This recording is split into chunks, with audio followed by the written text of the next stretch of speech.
This wasn't what anyone expected. Not from a team like the Indiana Fever, which was finally hitting its stride, gaining momentum on the court, in the standings, and even in the public eye. They were finally feeling like a cohesive unit.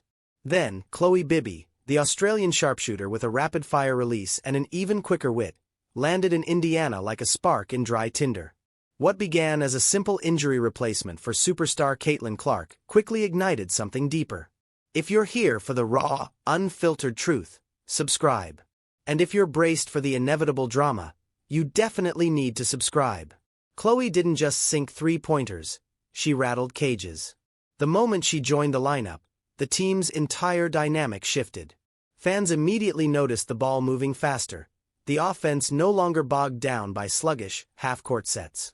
The floor opened up. Aaliyah Boston found space, Kelsey Mitchell played with renewed energy, and Sophie Cunningham went full flamethrower, torching opponents and flexing for the crowd. Meanwhile, Caitlin Clark, sidelined with a groin injury, watched from the bench, jaw clenched.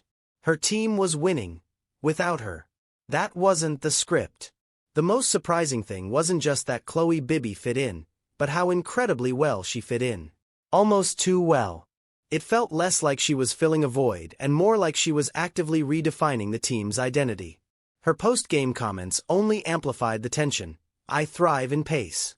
I need the ball to move," Bybby stated nonchalantly after a 17-point outing. "Standing around, that's not basketball. Not for me." And just like that, the fuse was lit. Whispers spiraled into full-blown speculation. Was that a subtle jab at Caitlin Clark's play style? Was Bybby implying that Clark, the league's supposed savior, was actually hindering the team's flow? Caitlin remained publicly silent, but behind closed doors, sources described the locker room mood as tense, icy, and quiet. Another bluntly put it, "It's turning into a power struggle." The irony is immense. Clark is the face of the franchise, the league's golden ticket, with campaigns and endorsements built entirely around her. Now you have a bizarre situation. A team playing its best, fastest basketball without its biggest star, led by a newcomer unintentionally throwing their entire marketing strategy into disarray. And then came the Griner bomb. A lifetime ban, a legend disgraced, the league's very foundations shaking. The timing couldn't have been worse for the Fever. As the rest of the WNBA grappled with allegations of game rigging, misconduct, and leaked tapes, the Fever's own locker room was imploding. Wins were piling up, but the internal chemistry was fracturing. Coaches found themselves in an impossible position: protect their massive investment in Clark, or reward the players who were currently delivering victories. Then, Khloe Bybby dropped another bombshell. After the Fever's second consecutive win, she declared, "We don't need to wait for someone to tell us who the star is. We know it's working." Boom. The locker room erupted. Sophie Cunningham reportedly supported her. Kelsey Mitchell stayed silent, but her smirk spoke volumes. Natasha Howard rolled her eyes and left media availability. Caitlin, again, remained silent, but her body language during warm-ups was noticeably distant. Autographs were fewer, words were scarce, and for the first time, people began to wonder, is Caitlin Clark losing the locker room? No one's saying it out loud yet, but the shift in energy is undeniable. Coaches are privately panicking, trying to balance immediate wins with long-term branding. Clark's team-first ethos is being put to the ultimate test. And Khloe Bybby, whether intentionally or not, is forcing a reckoning. Fans are divided. Some are celebrating the new-look Fever, cheering Cunningham's resurgence, Mitchell's leadership, and Bibby's swagger. They're openly asking if Clark needs to adapt, or even if her return should be rushed. Others are furious, labeling Bybby arrogant, calling her a temporary hot streak player, and insisting Clark is the untouchable franchise cornerstone. In the middle of it all is a rookie phenomenon carrying the weight of an entire league, on a team that seems to be evolving without her. Because here's the undeniable truth: winning changes everything. It births new stars, reshuffles power dynamics, and exposes cracks that even the most polished press conferences can't conceal. Khloe Bybby wasn't meant to spark a civil war. She was just supposed to shoot threes. But now she's become a potent symbol, a new style of play, a fresh perspective, the blueprint for a new Fever. The pressing question is, Where does Caitlin Clark fit into this new reality? Does she reclaim her dominance, transforming the offense into something even greater? Does she adjust her celebrated style to align with what's working now? Or does the team revert to its previous, slower, Clark-centric approach? No one has the answer. But we do know this. The Fever aren't waiting. They're winning. And Clark is facing a challenge unlike any she's encountered before. Not in college, not in the media spotlight, not anywhere. She's no longer just battling opponents.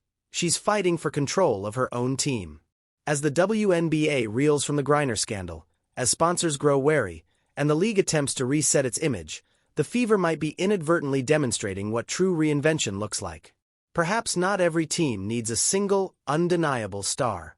Sometimes, a powerful collective performs better.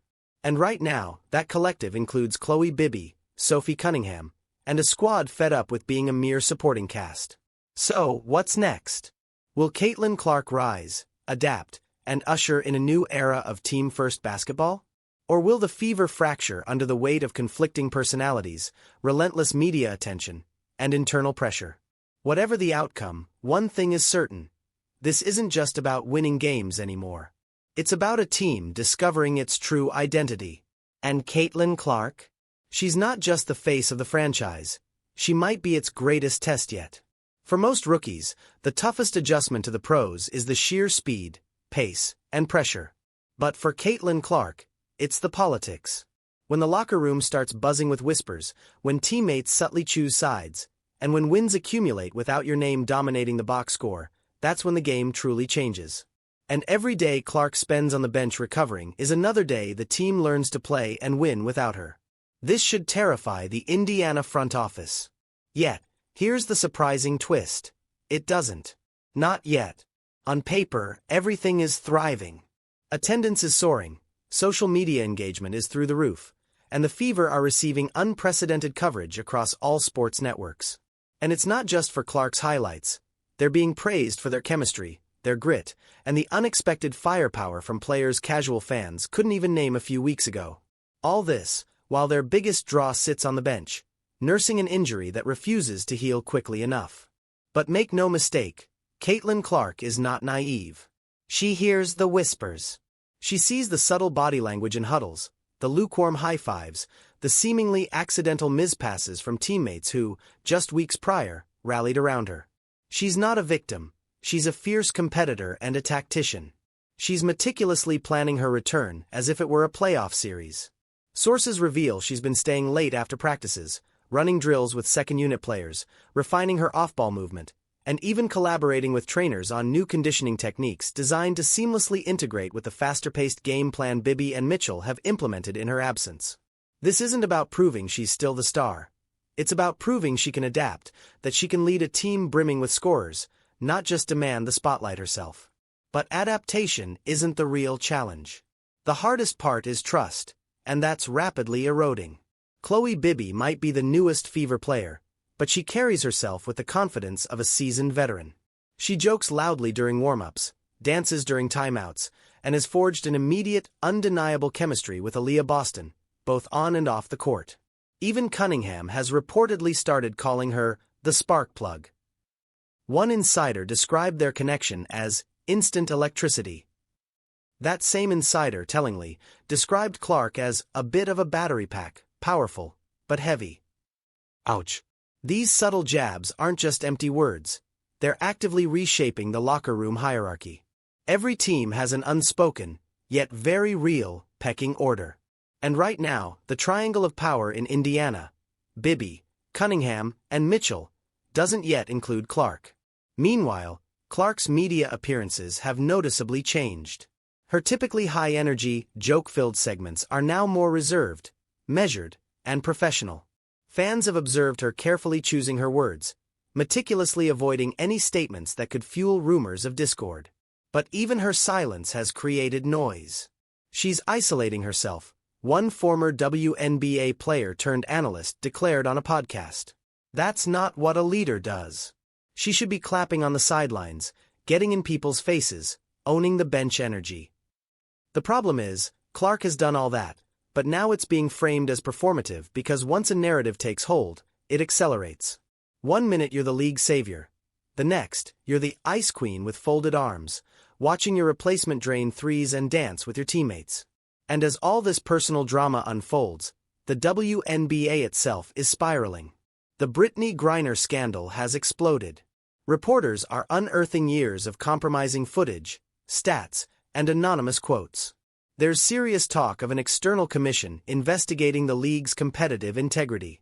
Allegations range from blatant game manipulation to rampant backroom favoritism. And the Griner ban was just the tip of the iceberg. Sponsors are getting increasingly nervous, networks are demanding more transparency, and young stars like Clark are caught squarely in the middle of a full-blown league identity crisis. How can you build trust in a system where favoritism and chaos are more visible than accountability? This is the fractured landscape Caitlin Clark is returning to.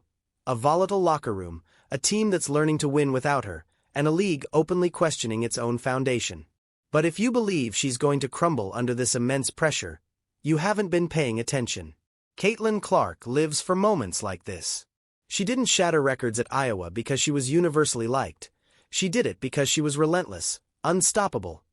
The kind of player who thrives when the crowd is against her and the stakes are at their absolute highest. And whether the Fever are truly ready or not, she's about to remind them. Insiders confirm her return is imminent. Not next month, not sometime soon, but this week.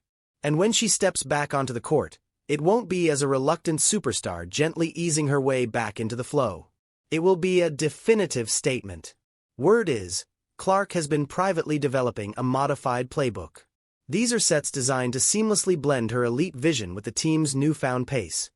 Quick passes, off-ball screens, timely kickouts to shooters like Bibby. She aims to demonstrate that her game isn't the problem. It's the missing piece, a powerful reinvention, not merely a return. But here's the critical kicker. None of it will matter if the team doesn't truly buy in. No brilliant playbook can mend simmering resentment. No perfect jump shot can fix a fractured locker room. And no star, no matter how brilliant, can win alone. The Fever are standing at a crossroads, facing a moment of truth. They can fracture under the weight of internal drama, relentless media scrutiny, and league-wide scandal. Or they can rise, unified. Caitlin Clark is coming back not just to play, but to lead. But will anyone follow? That's the billion-dollar question hanging over Indiana. And the answer won't be found in a press conference. It will emerge on the hardwood, one pass, one possession, one game at a time. Because in this league, trust isn't given, it's painstakingly earned. Caitlin Clark's much-anticipated return arrived without fireworks. There was no dramatic pregame speech, no explosive highlight reel dunk. Just her usual warm-up routine, a few quiet nods to teammates, and the unmistakable roar from the crowd when her name was finally announced. It wasn't a coronation, it was a rigorous test. Could she still truly command this team? Because in her absence, the Fever had discovered something invaluable: their own rhythm. It wasn't always perfect, sometimes erratic, but it was undeniably theirs. Players like Sophie Cunningham and Khloe Bybby had forged genuine chemistry. Roles were being redefined. And for the first time, the Fever weren't waiting for Clark to single-handedly carry them. They were moving, effectively, without her. Then, she checked in. It was the second quarter. The team held a 6-point lead against the Dallas Wings. Coach White simply glanced down the bench, gave a quick signal, and Clark shed her warm-up. The crowd erupted, and just like that, the entire atmosphere shifted. The first few possessions were undeniably awkward. You could feel the hesitation. Bibby paused before a handoff. Mitchell waved off a play Clark attempted to call. There were overlapping cuts, botched screens, unforced turnovers. And Caitlin? She looked frustrated, but not defeated, not out of control. She was simply reading the room, because that's what truly elite players do. They adapt. On the very next possession, Clark made a crucial adjustment. She gave up the ball early, then fluidly slid to the corner instead of demanding it back. Bibby drove, made the perfect kick-out pass to Cunningham, who buried an open three. Clark didn't celebrate wildly, but she clapped hard. That subtle, yet powerful, gesture didn't go unnoticed. By halftime, the lead had dwindled to 2. The locker room, according to insiders, was tense. Clark remained quiet, icing her legs, listening intently. The coaches reviewed tape, but there were no rants, no finger-pointing. And then, in the third quarter, something clicked. Clark emerged as if she had solved the puzzle. She stopped calling plays and started reading them. She skillfully played off Bibby, feeding her for 2 quick threes. Then, she hit a deep step-back jumper of her own. She clapped for teammates, delivered chest bumps after defensive stops, and even shared a genuine laugh with Mitchell after a broken play resulted in an accidental assist. By the fourth quarter, the Fever were up by 10. It was the first time since her return that Clark didn't look like the sole centerpiece. She looked like the conductor. And that was the evolution everyone needed to witness. Not the sharpshooter, not the floor general, but the unifier. The player who could seamlessly integrate herself into the system, rather than demanding the system revolve around her. The player who understood that true leadership doesn't always come from volume. It comes from vision. But not everyone was immediately on board. After the game, one unnamed teammate was caught on camera exiting the locker room early, shaking her head. No words, just a look that clearly communicated, "This ain't over." That's the inherent nature of change. It never comes without pushback. Some veterans feel displaced, others feel overlooked. And when the media constantly frames one player as the future, it's easy for everyone else to feel trapped in her shadow. Yet, Clark, to her credit, isn't fueling that fire. In her post-game interviews, she meticulously credited everyone on the floor. She lauded the coaching staff for empowering her with new ways to contribute. She even went out of her way to specifically highlight the spark Khloe's given us these past few games. It's strategic. It's sincere. It's undeniably smart. Because Caitlin Clark doesn't just aspire to be the best player in the WNBA. She aims to be the most complete. But this narrative extends far beyond just basketball now. It's about branding. The Fever are sitting on a marketing goldmine, and the pressure from sponsors is immense. Clark sells tickets. Clark drives viewership. Clark trends on every platform every time she simply breathes near the three-point line. This unprecedented level of exposure inevitably creates tension within the team. Players witness the lucrative endorsement deals, they see the cameras exclusively follow one person, and they acutely feel the disparity between their contributions and the compensation. And the league isn't helping matters. The fallout from the Griner incident has everyone on edge. New investigations, shifting media narratives, even whispers of other players being monitored for off-court conduct. It feels like the WNBA has been thrown into a blender, and everyone is still desperately trying to figure out who will be left standing. For young stars like Clark, this is a baptism by fire. And yet, she's adapting. She's quietly showing up to community events with no cameras present. She's mentoring young fans, even inviting local high school guards to observe practices and shoot with her afterward. She's meticulously building loyalty that transcends the court. But make no mistake, this season is far from over, and the storm has not yet passed. There will be future games where Clark has an off night, where the team's chemistry falters, where old tensions resurface. There will be moments where one heated timeout could unravel a month's worth of hard-won progress. The question isn't whether Clark will shine. We already know the answer to that. The real question is, can she effectively lead a team that isn't entirely sure it wants to follow her yet? That's the compelling arc we're witnessing unfold. This isn't just about groin injuries, game statistics, or ESPN segments. It's about identity, about proving you can be both a franchise cornerstone and a truly collaborative teammate, a headline maker and a genuine culture builder. If she successfully pulls it off, Caitlin Clark won't just revive the Fever. She will fundamentally redefine what leadership in women's basketball truly looks like. And if not, well, the entire league is watching and waiting. By the very next morning, headlines were already swirling. Not about the final score, nor about the victory itself, but about the Fever's vibe. The whispers intensified. Had a leadership shift occurred behind the scenes? Was Clark, fresh off an injury, about to assert control over a locker room that had never entirely felt like hers to begin with? Inside that locker room, the reality was far from simple. There were intricate player dynamics that no mere stat sheet could ever capture. Veterans like Natasha Howard had dedicated years to this league.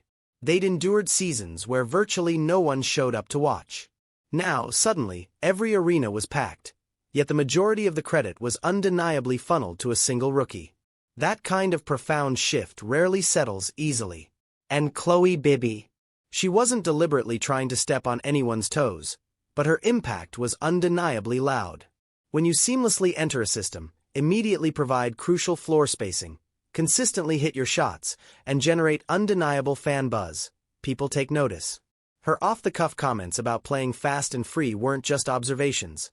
They were subtle, yet powerful, signals to the coaching staff, to the fans, and perhaps even directly to Clark herself. But here's the crucial insight. Clark understood. She grasped the underlying politics. She understood that respect within a locker room isn't earned through lucrative endorsements or flashy ESPN segments. It's earned, painfully, possession by possession. So, she kept her head down and played the long game. In practice, she gracefully deferred to Bby during shooting drills. In huddles, she deferred more, choosing to ask insightful questions rather than issuing commands. This wasn't a sign of weakness, it was a demonstration of profound awareness. She was subtly, yet effectively, rewriting the power structure without ever raising her voice. Coach White recognized this evolution too. She began meticulously designing sets that incorporated multiple ball handlers, allowing both Clark and Bby to share control. She empowered Cunningham to take more pull-up threes early in the shot clock. The offense ceased being solely about one player and transformed into a relentless, multifaceted pressure system. Constant movement, unselfish rotations, and expertly exploited mismatches. Clark remained the undeniable strategic brain, but now, she was also the indispensable glue that held it all together. The Fever began winning consistently, not by blowing teams out or dominating every single minute, but by competing fiercely, fighting tooth and nail, and surprising everyone. And as they slowly, stubbornly, climbed the standings, the overarching narrative began to shift. It was no longer simply Caitlin Clark's team. Now, it was the Fever figuring it out. And that, ultimately, is what makes this entire story so profoundly compelling. Because growth, both in sports and in life, is rarely cinematic. It's not a slow-motion training montage accompanied by a swelling soundtrack. It's messy. It's awkward. It unfolds in the quiet silences, in the subtle misreads, in the shared eye rolls between teammates earnestly striving to understand each other. But when it finally clicks, it's absolutely electric. Clark doesn't need to take back the team. She never truly lost it. What she's achieving now is far more challenging. She's building a team that works with her, not merely around her. That's not something you accomplish in a single game or a single week. That's something you painstakingly construct, brick by brick. And right now, she's laying the fundamental foundation.